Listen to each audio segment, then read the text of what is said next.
Hey everyone, enjoy the show. Jeff from Mantiques Network, on with the plates we go. This is another Vienna art plate here that has been framed. This is basically honoring Jamestown and depicting John Smith and Pocahontas' relationship, if you will. But really cool artwork. It's in great shape, beautiful frame.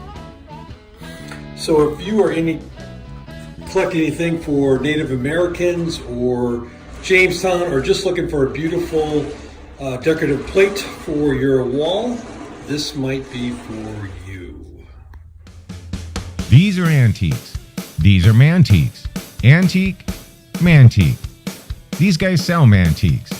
This is their store. We're bringing stuff every day, in and out, in and out, in and out. We're shaking and baking. These are their customers. Give me the rundown on the GMC. This lived in a bar in Ghent in Belgium. Follow Jim and Jeff from 9 to 5 or after hours as they buy, sell, and restore the coolest stuff for the coolest collectors worldwide.